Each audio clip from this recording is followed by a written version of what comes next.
pouring all your energy and love into somebody else and getting nothing in return. Instead, if you loved yourself, you would have got so much in return. You would end up feeling so happy and so fulfilled. So I'm here to tell you why exactly you should date yourself. Let's begin. A very wise person once said, if you have the ability to love someone, love yourself first. And that's why it's so important to love yourself before loving somebody else. You might have heard this a lot of times before, but do you know the exact meaning of it? I'm sure you don't. So if you love somebody else before you love yourself, this person is gonna take you for granted.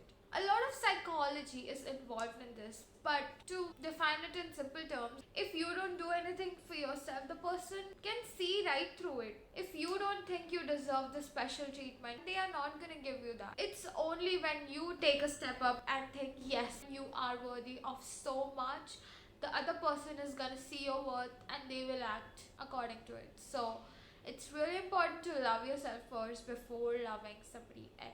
So if we look at what actually happens in the process is that you just keep pouring all the love and you think, oh my god, I'm such a good person, I'm such a loving person, I'm giving this person so much. That means my relationship should be perfect, but it does not end up being so because you have just poured in everything and now you're feeling empty. The love that you have given will return back to you, but that does not happen. And you are thinking, oh my god, why this person does not treat me the way I treat them? Why does this person does not love me? Why does this person does not give me that special treatment that I give them? And if you are waiting that one day this person will change and will finally treat you the way you always ever wanted, let me tell you, it's not gonna happen. If you are in this situation, the only solution to this is to unfortunately break up. And if you have recently broke up, I'm so proud of you that you took this decision and got yourself out of the situation. This is the very first step towards self-love. The best part about coming out of a relationship which is not giving you anything is that the love, the energy, the time that you were giving to somebody else, now you can give it to yourself. If you haven't watched my previous video, you should definitely watch it. It's all about goal achieving and goal setting. After you have watched that video, I hope it gave you some inspiration to write down all your goals and what your goal should be. After you have written all of that down, it's really important to stick to it, to commit to your goals, and that is the first step you need to take to love yourself and to date yourself.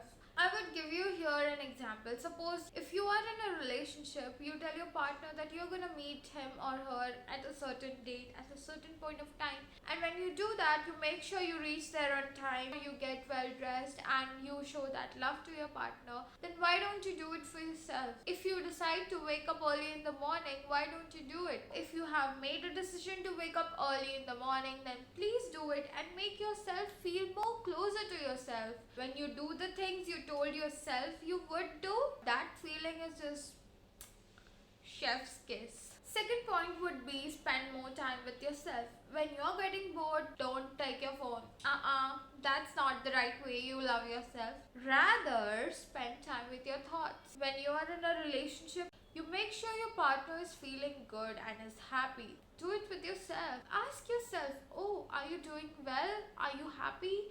If you're not happy, then what should I do to actually make you happy? If you want to go on a date, take yourself on a date. That is such a big form of self-love you can do to yourself. You can bring a journal to your solo date, you can do some journaling. You can just check up on yourself until the good food arrives. And when the good food arrives, just enjoy, just experience every bit of it and just feel grateful. A very important part of self-love journey can be to reward yourself for everything you do. You have to be your own cheerleader. You have to be the one who has to motivate you. Make sure your energy is vibrating in the upper segment of the spectrum and not in the below segment, because that's how you grow more, that's how you encounter more opportunities in life and you take life more positively. The only thing that is taking you away from living the life of your dreams is your mindset. And if you change it, you can achieve anything and everything that you desire, that you once dreamed of. will actually be true right in front of your eyes if you think you are worthy. And lastly, take a selfie of yourself every day. Just praise how beautiful you look. If you don't think you are, then just make yourself believe it. Just say it 10 times a day so that you actually believe it. The reason why I told you to take selfie every day is because by this way you can create memories with yourself. Like you can take a selfie for day 1 of self-love journey, and when you finally fall in love with yourself and you look back, she had so much courage to take this journey, and you would be so proud of yourself. Another thing can also be journaling. Today I did this, I did that. I have plans of doing this in the future, and in the future when you finally achieve those goals, you're gonna feel so proud. Journaling is very important. You might have heard it from everywhere else too, but it's really helpful in your self-love journey. All the best for your future and all the best for your self-love journey.